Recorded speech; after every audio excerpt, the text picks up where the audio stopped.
जलेश्वरनाथ शिवलिंग इसलिए कहा जाता है क्योंकि जो पानी आपको दिखाई दे रहा है यह नियमित रूप से इनकी परिक्रमा कर बाहर जो मैंने आपको टंकी दिखी कहाँ से आता है इसकी जानकारी किसी को नहीं है। इसे लेकर शोध भी हुए लेकिन यह कोई पता नहीं लगा पाया। हालांकि यह भी कहा जाता है यहाँ से कुछ किलोमीटर दूर जो ग्राम पंचायत मानी है वहाँ पे देव तालाब है और उसी तालाब का पानी यहाँ पे आता है। हालांकि यह हुआ किसने बनाया इसको लेकर स्पष्ट जानकारी नहीं है।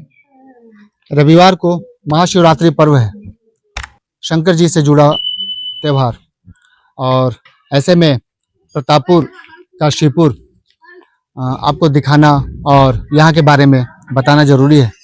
नमस्कार दोस्तों, मैं राकेश मित्तल द बेस्ट हिंदी में प्रतापपुर क्षेत्र के ऐतिहासिक और प्राचीन धार्मिक स्थल शिवपुर को लेकर आपके सामने आया हूँ। यह यहाँ का मुख्य द्वार है और आगे शंकर जी का मुख्य मंदिर और पंचमुखी मंदिर है। मैं उनके बारे में और यहाँ की विशेषता बताऊंगा। चलिए आइए मेरे साथ। मंदिर शिवपुर का मुख्य मंदिर है और यहीं पे जलेश्वरनाथ विराजमान है। इस मंदिर को लेकर या जलेश्वरनाथ शिवलिंग को लेकर किंवदंती है कि उस समय प्रतापपुर के जो राजा हुआ करते थे उन्हें वे स्वप्न में आए थे और जब राजा ने यहाँ पे आकर खुदाई की तो उन्हें यह शिवलिंग मिला था और इसके बाद उनकी स्थापना यहीं पे उनके द्वारा की गई थी। पहले यहाँ पे झोपड़ी में पूजा होती थी, फिर बहुत छोटा ही मंदिर था और फिर इसके बाद यहाँ की जो समिति है उसने जन सहयोग से यह विशाल और आकर्षक मंदिर बनाया है।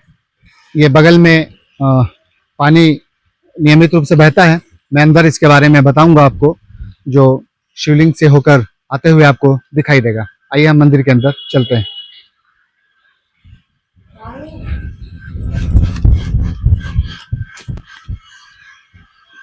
शिवलिंग से पहले नंदी हैं और हमारे धर्म में मान्यता है कि शंकर जी की पूजा से पहले हमको नंदी भगवान की पूजा करनी चाहिए और तभी हमारी पूजा सार्थक होती है। अब मैं यहाँ जिनकी पूजा होती है जलेश्वरनाथ शिवलिंग, आइए मैं उनके दर्शन कराता हूँ। यहाँ पे जलेश्वरनाथ शिवलिंग है और इनके सामने उभार बना हुआ है जिन्हें माना जाता है कि पार्वती जी का स्वरूप है।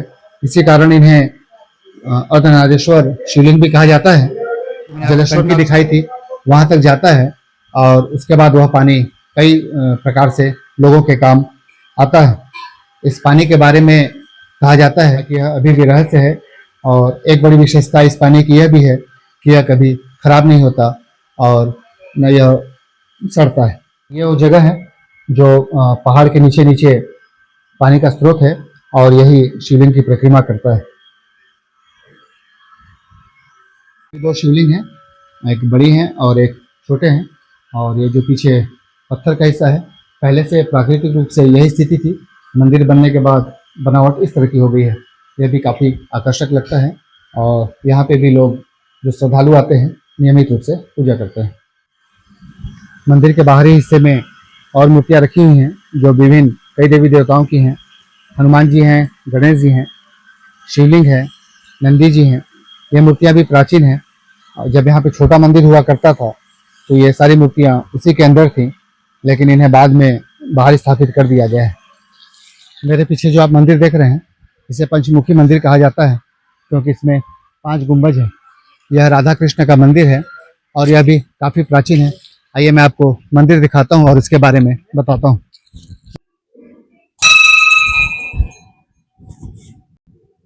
दरवाज़ा बंद है, मैं आपको यहीं से दिखाने की कोशिश करता हूँ। ये राधा कृष्ण मंदिर है और यहाँ पे कृष्ण जी के विभिन्न स्वरूपों की मूर्तियाँ हैं।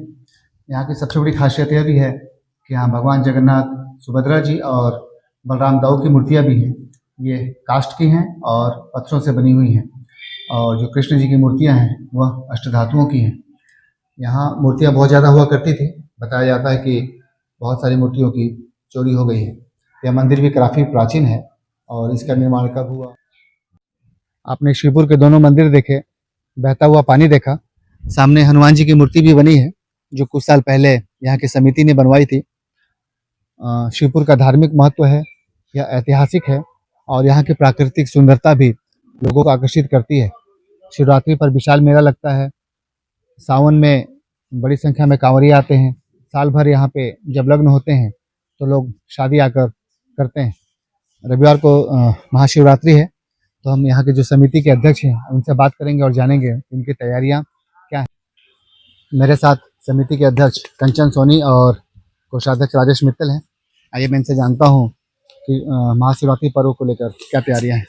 सबसे पहले तो मैं महाशिवरात्रि के आने वाले पर्व के सभी जनता को बधाई देना चाहता हूं और आए उस महाशिवरात्रि को अपना भोलेनाथ के दरबार में माथा टेकें और उनसे आशीर्वाद लें। हर वर्ष की भांति इस वर्ष भी बाबा के मंदिर का साज सजावट, साफ सफाई, रंगाई पुताई और नए काम में प्योर ब्लॉक प्रांगण में लगाया गया है और सभी जनता श्रद्धालुओं के सहयोग से ही मंदिर का विकास हो रहा है। निरंतर आज 8-9 साल से जो हम लोग अध्यक्ष बने हैं और निरंतर उसी गति से विकास का कार्य चल रहा है। शिवरात्रि को लेकर क्या तैयारियां हैं? शिवरात्रि को लेकर श्रद्धालुओं के लिए जो अंदर में उनको पूजा करने में मेन परेशानी ना हो उसकी तैयारी है और उनके लिए भंडारा का व्यवस्था है और उनको टेंट पंडाल जो धूप के में छाया हो उसकी भी व्यवस्था है कि सभी का जो दूर दूर से आते हैं उनका पूजा अच्छे से हो। हमारा मेन मकसद वही होता है।